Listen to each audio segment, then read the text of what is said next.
Okay, this is our never-ending square. We already did that never-ending cross square. So I'm going to click on the never-ending square to download the file. So this is our Photoshop, never-ending square in Photoshop.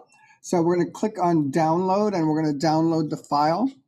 And when we do that, here it comes here in the actual downloads folder. I click on it and it opens up Photoshop. So give it just a minute to go ahead and open up Photoshop while we're doing that. You're going to be working in Photoshop and in Illustrator for these files. So here is our never-ending square. And you have side 1 and side 2 that we need to create. In order to create these, we need to work with our Smart Objects. So we're going to come over to Smart Object 1. You double click on it, it opens, and you can go File, Place Embedded, and then you can place an image, a file. So I'm going to go to my desktop. I'm going to go to my teachers folder, and I'm going to do one of, you guessed it, my son again. So I'm going to go in there and just pick pictures of my son. So this was when I brought him home. When I brought him home, he was only 9 pounds. When you click on either the sides or the edges, it will then stretch out and it allows you to then place it. So you can click on it so that it stretches out and it fills the space. So this was when he was about a week old. So go ahead and double click and Control S save and Control W close. And it's now in here in our main file.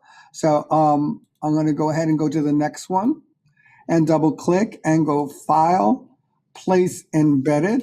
And once again, we're going to place a picture. And you pull on the edges or the sides so that you can then make it proportionately larger. So proportionally larger means that it's not going to stretch oddly. Now, if you look here at the top, it says width and height, and they're both the same. So that means it's growing the same way and it's being proportionate.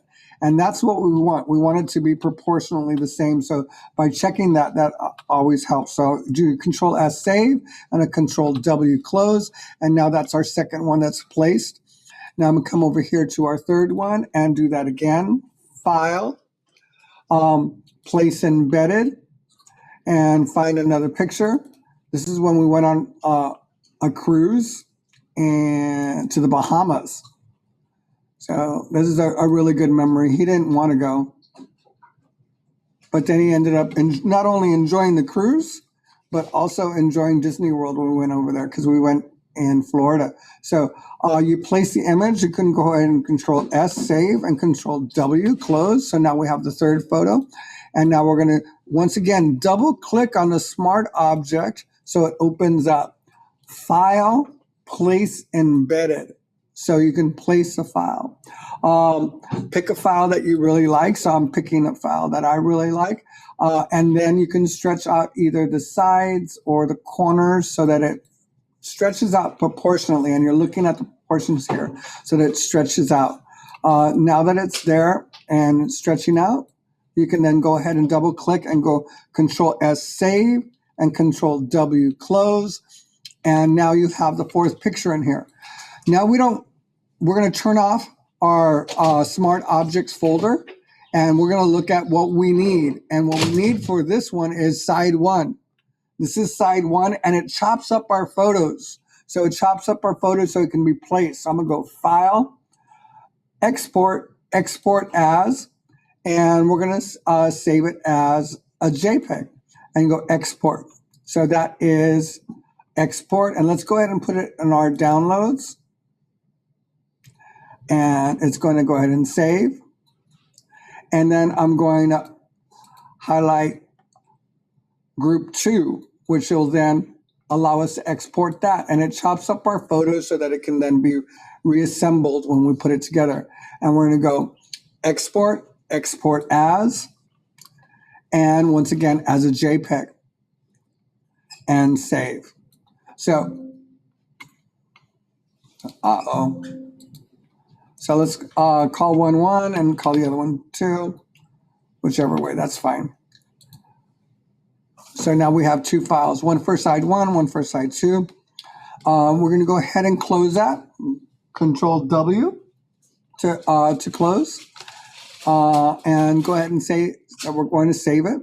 Now we're going to go back to our templates, and our next template that we need to then go ahead and hit is Illustrator. So when you click on the Illustrator template, it will then show up. We're going to go ahead and download. And what you need to do in Illustrator is replace the images. So we're going to go ahead and open up our Illustrator file.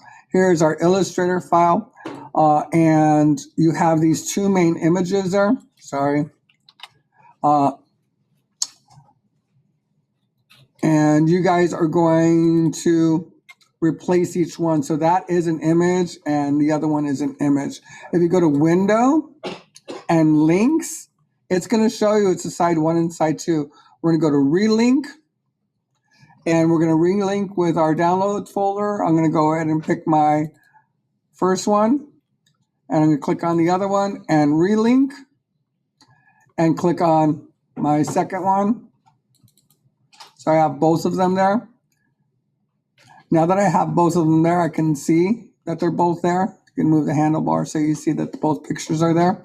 And the easiest way to do this is go File, Save As, save on our computer, and Adobe PDF, and save.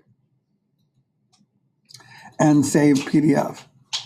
So now it's saved as a PDF onto our computer. It even opens up in Adobe PDF.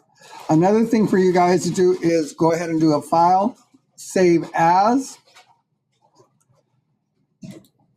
and save it to your cloud. So you're going to go ahead and save it to your cloud. Give it your name on there so you know what it is. So I'm going to go ahead and name it Quincy, Never Ending Squares, and go ahead and click on Save.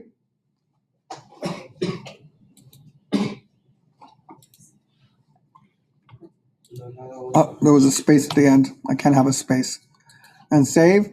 So now I just saved my file on the Creative Cloud. When you save to your Creative Cloud, it allows you to open it from wherever you are on any computer that has your Adobe Illustrator. So that is a good thing. You don't have to worry about it being on your computer. So that's a great thing to do. So once you've done that, once you've exported the files, you're going to upload the PDF into the Google form so that you can have your file printed. So let me go ahead and stop sharing. I hope you guys enjoyed this one, which is a Never Ending Squares.